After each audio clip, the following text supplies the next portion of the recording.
Well, hello, folks, and welcome to the Dieter Melhorn Fishing Podcast. I hope you're having a good day, whatever day it is that you happen to be listening to the show. Today is not a happy and joyous and uplifting and smiley kind of podcast video. It is one about a tragedy that happened this past weekend on Hoover Reservoir, which is just northeast of Columbus, Ohio.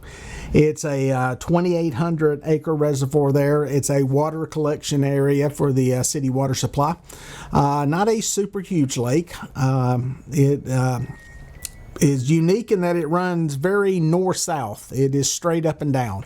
And that will play into some of the events that unfolded here in this event. But they were having their first tournament of the year up there. The Hoover Cats group were out on the water Saturday fishing, trying to get out and get some springtime fishing in like all of us are trying to do.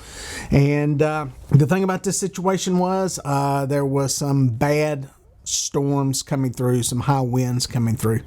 And, this is something we've seen happen before on other lakes. A lot of times these tragedies that happen, they happen because of the lay of the lake and the direction of the wind. And on this day, the wind was blowing straight up this lake, coming out of the southwest. And with that lake running north-south, it's got a straight shot. I looked at this lake on Google Earth, and it's got about a 4 to 4.5 mile straight run from the dam all the way up to where there's the first little break or little bend. And that's a pretty significant area for wind to build up. Now, there are lakes around that are much worse than that. Santee Cooper. You get onto the James River when you have current involved, with opposing winds. Wheeler's another one that's notorious for it. This one, no real current. There's no big water release. This is actually, the lake was built on a creek, so there's not a big water release through here. But in this situation, it's some of the highest winds that I've seen predicted inland with a non-tropical system. I mean, the forecast was for 25 to 35 sustained, gusting up to 50. I went and pulled some of the NOAA National Weather Service data from that morning, and it started about the time of the tournament with the winds blowing. And these winds got up sustained anywhere from 28 to 35.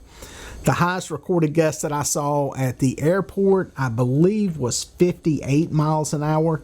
I spoke to somebody up there that had a weather station set up, and they said there was a wind gust around 60 to 61. And that's crazy, tremendously bad wind. Even on a lake that's relatively small in acreage with the layout of it, it's a recipe for disaster, especially if you're in smaller boats.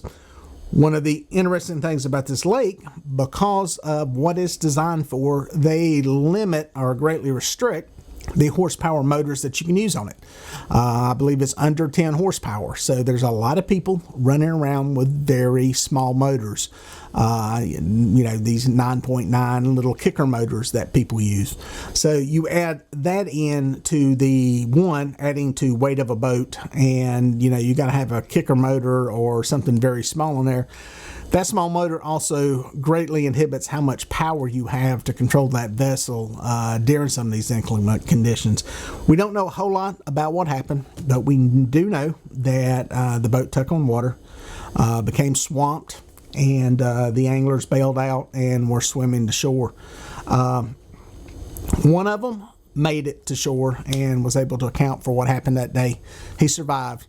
The other one who did not make it was Shane Henderson. He's actually a friend of mine on Facebook. I don't personally know him, but he was also the tournament director for this tournament that puts it on. And, it's terrible to lose anybody, but when you got, a beautiful family like he had, it's even worse. And, it's just a tragic, tragic situation. We've seen these events happen in other tournaments where boats have become swamped. People have become rescued, and we have always always in the back of our minds wondering when was it going to happen, and it happened this time. And it's a terrible, terrible situation. The The reason I'm doing this video is, one, I want to make everybody aware that there is a fundraiser, a GoFundMe account that I'm going to put a link to in the description of this video to where you can donate money to the family. I believe that's legal for me to do here on YouTube. We will find out, but I'm going to put a link down there where you can do that. Also, any of the money made off this video, I'm going to contribute to that GoFundMe account for them. It's going to the family. I mean, obviously, this is not something, nobody plans to die, but you definitely don't plan for it to happen under circumstances that most of us just, we truly love doing what we're doing. The other thing is to make people aware. We all know this. We all know that those kind of conditions for a lot of people in a lot of boats, in a lot of situations, you're not going to do well in them. They're very dangerous, and a lot of times you're operating just on the cusp of being safe and not being safe. And another thing, if you're in one of these situations, you can get caught by surprise sometimes. Sometimes you can be out on the water, get caught by a violent storm, thunderstorms that blow up, and it can put you in a situation you were not planning for. First and foremost, if we can do anything in this situation, we can learn from it in that you need to put on a life jacket. Anytime that you are in a situation where you're in an emergency, you may not be near, going into the water, but it's getting bad, it's potentially bad, put on the life jacket. This accident apparently happened sometime after lunch, so these conditions had been in place for a while, and if you're going to be out there in that and you're going to be risking your life in those situations, put on a life jacket.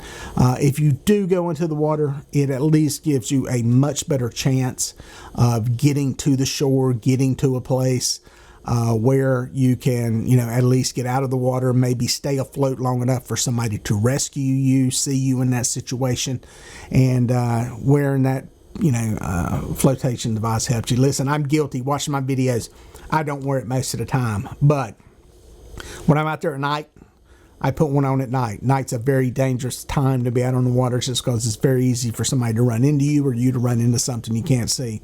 And when I get out there in inclement weather, even if it's a thunderstorm, if the boat was to be hit by lightning and knocked unconscious, something like that, having that life jacket on can help greatly to keep you alive, keep you afloat until somebody can rescue you or you can get to something where you can rescue yourself. So again, tragic situation, let's learn from it.